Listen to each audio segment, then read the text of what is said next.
নমস্কার। একবার এইভাবে চিকেন রান্না করে দেখুন, খেতে খুব ভালো লাগবে। সর্ষের তেলে তেজপাতা, কাঁচা লঙ্কা, পাঁচ ফোড়ন দিয়ে পেঁয়াজগুলো ভেজে নিলাম।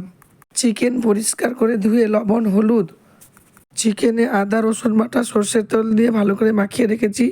আর একদিকে ভাত বসিয়ে দিয়েছি। এদিকে পেঁয়াজগুলো দেখুন লাল লাল আমার ভাজা হয়ে গেল। তাতে আমি আদা রসুন বাটা অল্প দিয়ে কষিয়ে নিলাম।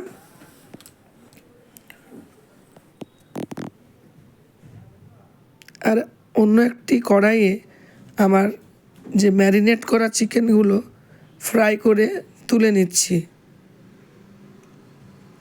এদিকে মশলার জন্য জিরা, ধনে, শুকনো লঙ্কা, এলাচ, গোলমরিচ এইগুলো পেস্ট করে নিয়েছি।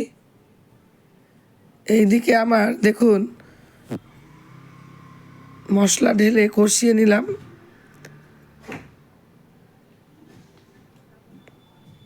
অল্প একটু জল দিয়েছি, দিয়ে ভালো করে কষিয়ে নিচ্ছি। আর আলু ফ্রাই করে রেখেছিলাম। এইবার এই মশলাতে সমস্ত চিকেন আর আলু দিয়ে দিলাম। আর একটি টমেটো পেস্ট করে দিয়েছি। দিয়ে ভালো করে সবগুলো আবার কষিয়ে নেব। প্রথমে একবার চিকেনগুলো ফ্রাই করে রাখা ছিল, সেই জন্য অল্প কষালে হয়ে যাবে।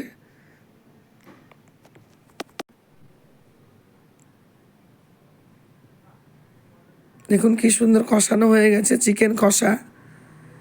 যদি আপনারা একটু ঝোল ঝোল খান তবে একটু জল দিতে হবে। আর গরম ভাতে একটু ঝোল ঝোল হলেই খেতে ভালো লাগে, তাই আমি অল্প জল মিক্সড করেছিলাম। কোথা থেকে দেখছেন কমেন্টে লিখবেন। ভালো থাকুন, সুস্থ থাকুন। ধন্যবাদ।